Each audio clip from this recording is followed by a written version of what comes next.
也浸沒了。寒刺骨落滿地葉黃調，捱下了，才發現腐泥上遍灑野花了。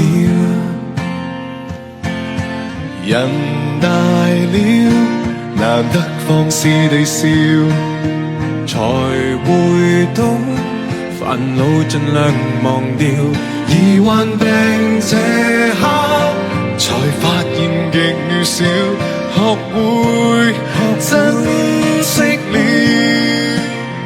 兒童有着兒童畏懼，成人都有成人唏噓，年年適應，年年老去，而智慧是沉着面對。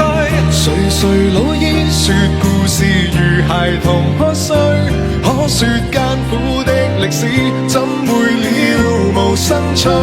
人群裏為人群顧慮，逃離總有逃離空虛，時而走近，時而遠去，誰散與聚都居於心裏。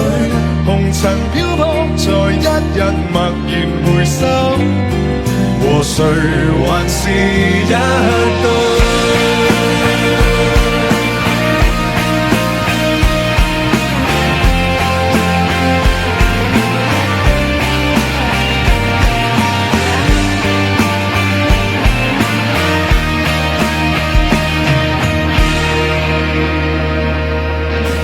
人大了，難得放肆地笑，才會懂煩惱盡量忘掉，而患病這刻，才發現極渺小，恨怨都不重要。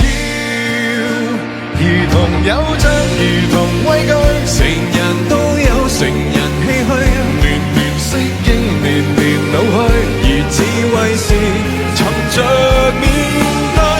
誰老矣說故事如孩童喝水，可說艱苦的歷史怎會了無生趣。人群裏為人群顧慮，逃離總有逃離空虛，時而走近，時而遠去，誰散與聚都居於心裏。紅塵飄泊，在一日默然回首，和誰還是一對。塵世內誰無畏懼，誰無心碎，誰無唏噓，年年適應，年年老去，而智慧是沉澱精髓。年年跨過挫折後默然回首，可說一生的歷史怎會了無生趣。如帶着殘餘顧慮，殘餘不滿，殘餘空虛，時而走近，時而遠去，還看最後。